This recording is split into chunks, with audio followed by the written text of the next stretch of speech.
Buenos días a todos, gracias por estar acá. Nosotros estamos hoy empezando nuestro segundo podcast después del adiós con la culpa y el perdón. Pasos para sanar durante el duelo. Aquí su servidora Suheiri, me acompaña la licenciada Rita Segura de la Fundación Piero Rafael Martínez de la Hoz, quien siempre nos acompaña y nos dará todas las recomendaciones que tenemos para estas situaciones que estamos pasando. Muchas gracias y aquí empezamos, licenciada Rita. ¿Cómo está?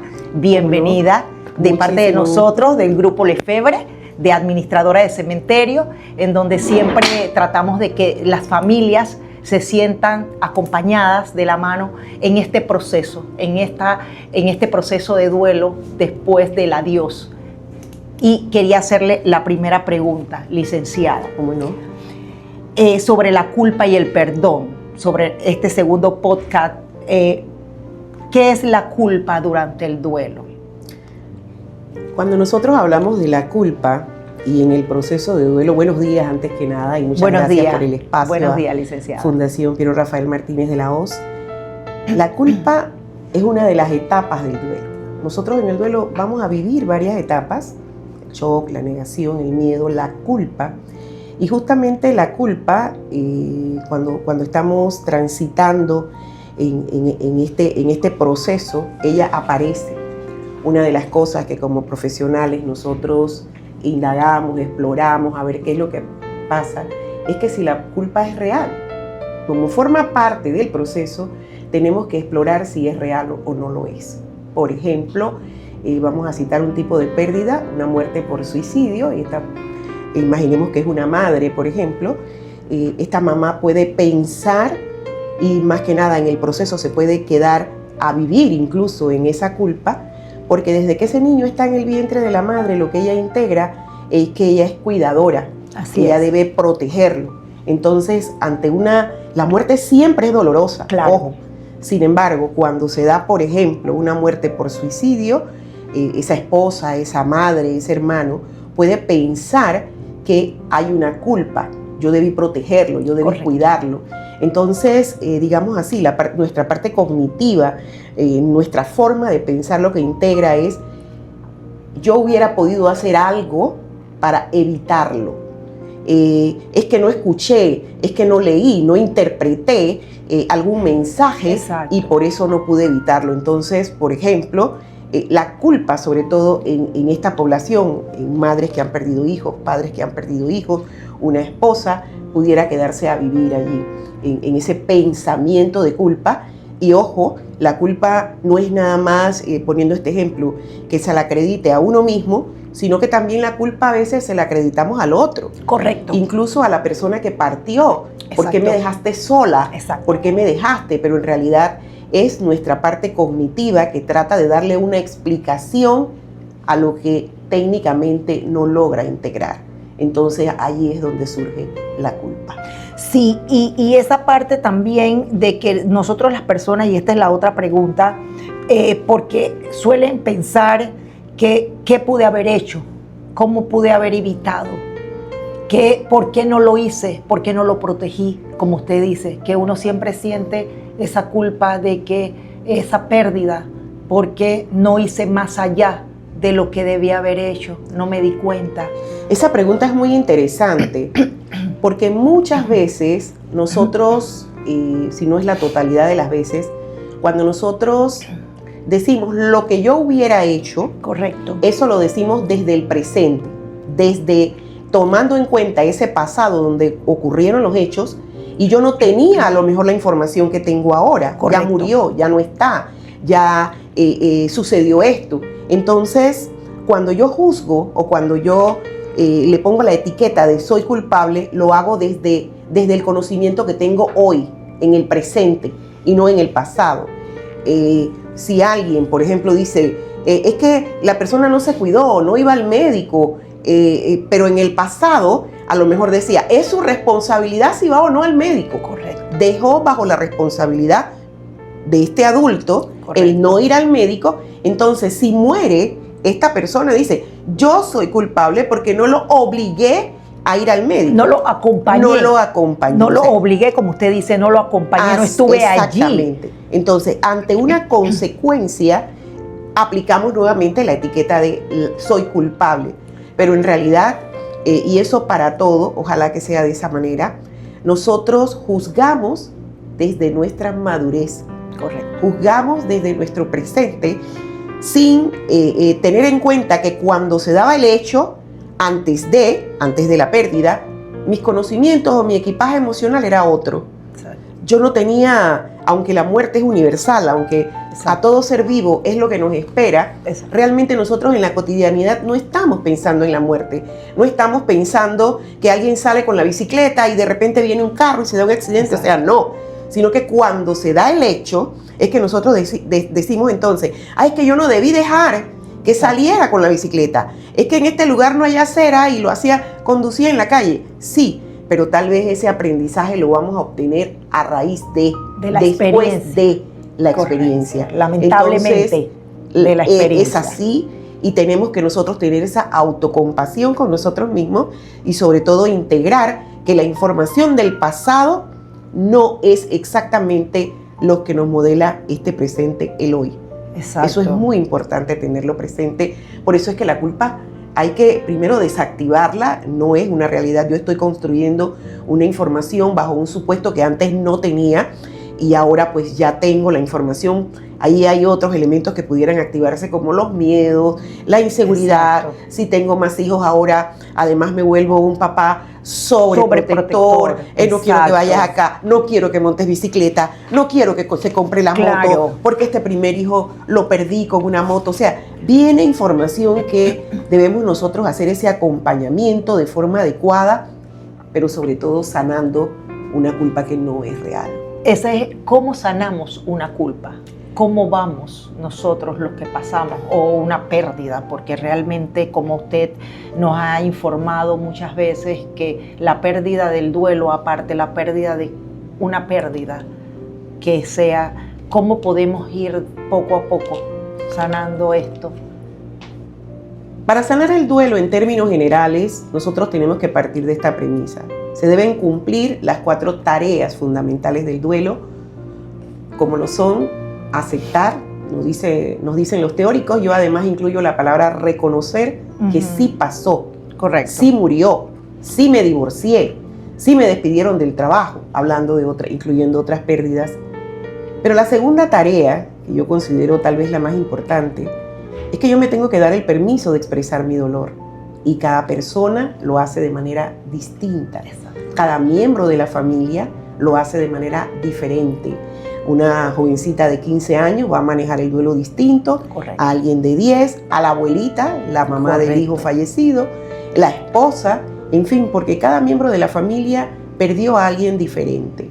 Y en cada persona, yo perdí a mi papá, pero mi papá era mi amigo, era mi confidente, era mi compinche, era siempre mi padre, para la esposa era el hombre que cubría los gastos económicos, el hombre con el que ella se acostaba todas las noches, la persona con la que compartía las dificultades de los hijos, la persona con la que le ayudaba a él a llevar a su madre que está pasando por una enfermedad. Entonces imagínense cuántas personas en una sola, cuando hay una pérdida, se va a experimentar. Entonces por cada cosa que era esa persona en mi vida, yo voy a vivir duelos diferentes. Exacto. La tercera tarea del duelo en términos generales es colocar lo perdido en un lugar en mi vida donde yo pueda seguir caminando. Y la cuarta tarea es, con todo lo aprendido, yo voy a hacer un nuevo diseño de mí. Cuando se trata específicamente de la culpa, si es una culpa real, yo tengo que trabajar sobre el perdón. Exacto. Esa era otra pregunta, de cómo yo me perdono a mí mismo para poder seguir. Y qué bueno que dice perdono a mí mismo. El perdón, digamos así, el perdón a veces es a uno mismo. Uh-huh. Es que yo no lo cuidé, es que yo no fui su compañera, es que yo no fui su mujer como él hubiese querido toda la vida. A veces el perdón es a los familiares, correcto, a la familia. Es que yo no perdono a mi papá porque abandonó a mi mamá cuando yo tenía 8 años, por ejemplo. A veces el perdón es a los otros. Es que mi hijo fue víctima de una situación de violencia. Pero me quedo a vivir en ese, yo no voy a sanar eso, yo no voy a sanar, culpo a alguien y además la situación se vuelve más compleja porque además quiero que además la justicia funcione en ese escenario, en ese contexto, y como no se cumple de acuerdo a mis expectativas, entonces hay una probabilidad muy grande de que esta persona se quede a vivir allí, buscando ese culpable y que ese culpable además pague. Entonces el perdón se vuelve algo más profundo. Cada vez que se da un hecho, nosotros tenemos que ver, se da la situación y algo que ojalá no ocurriera es que la persona se quede a vivir en un resentimiento por lo ocurrido. Es como si fuera algo cíclico. Correcto. Luego del resentimiento incluso puede pasar a una venganza. Es que necesito vengar la muerte de mi hijo. Exacto. Y al final de este ciclo, la persona queda como en algo negativo que le afecta a sí mismo. Exacto.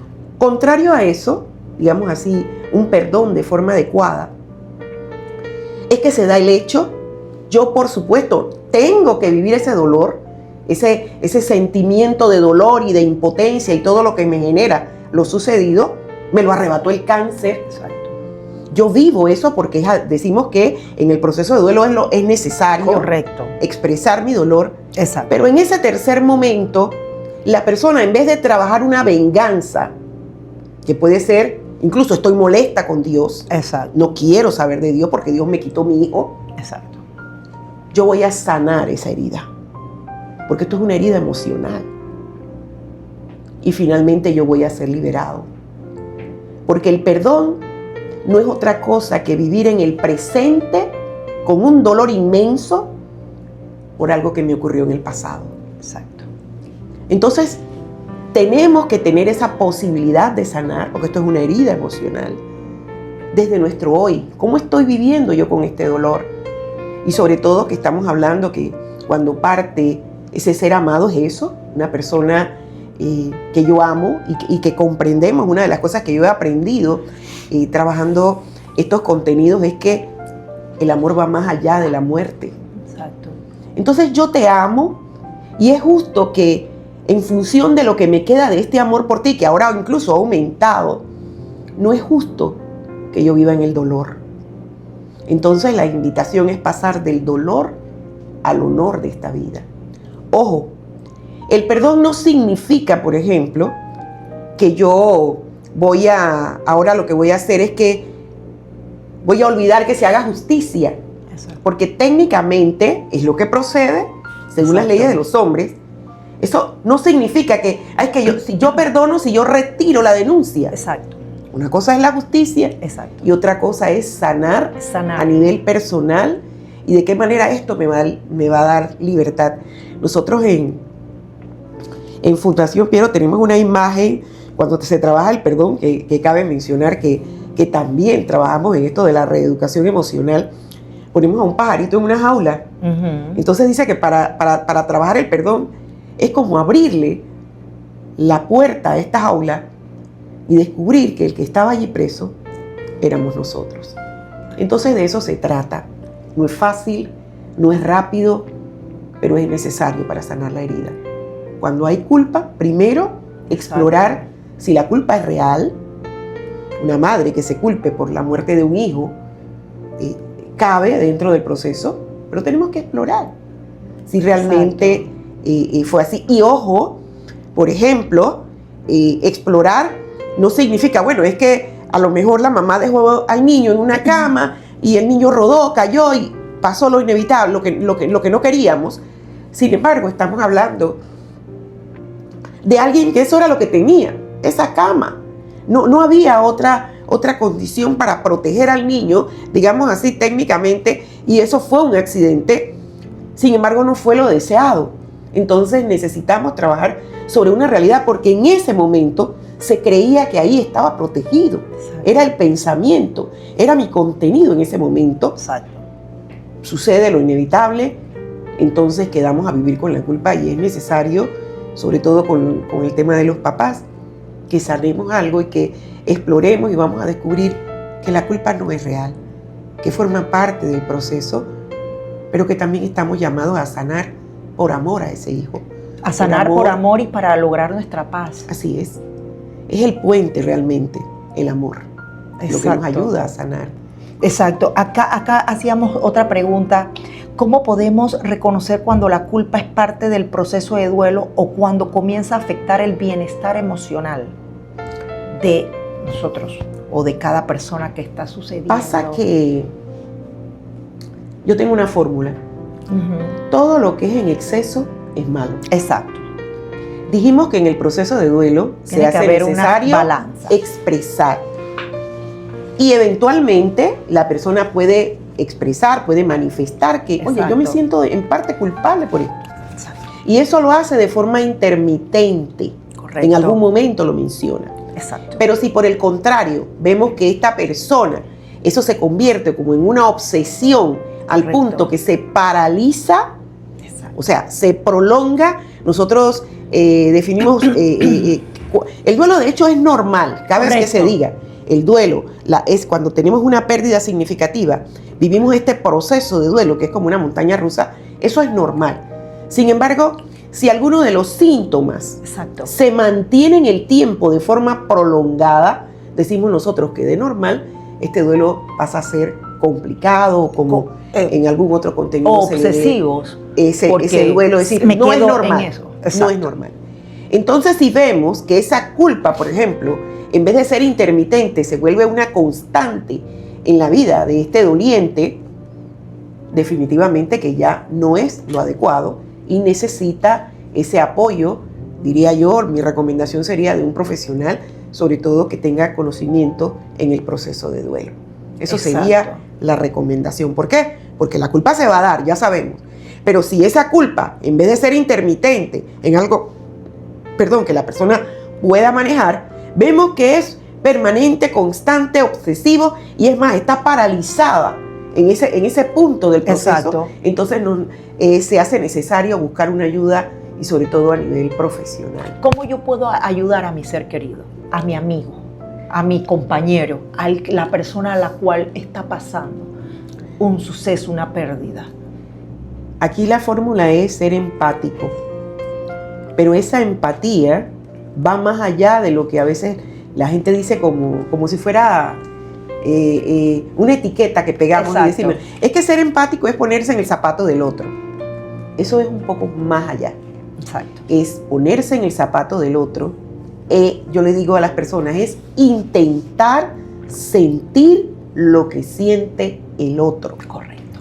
Porque yo jamás, si no he perdido un hijo, no lo voy a sería muy sentir. Respetuoso de mi parte decir, comprendo tus sentimientos. Sí. Exacto. Porque yo no he perdido a un hijo. Exacto. Y por más información técnica, en mi caso, que yo pueda tener sobre el duelo, los procesos de duelo, haber trabajado con padres que han perdido hijos, claro. Eso me da una idea, eso me da una mirada. Exacto. Pero en realidad, el que perdió el hijo, exacto. ese sentir, el sentimiento, es el otro, no lo voy, es quien vivió la experiencia. Correcto. Entonces yo lo que voy a procurar es intentar sentir lo que la persona siente y desde allí usar la empatía. Claro.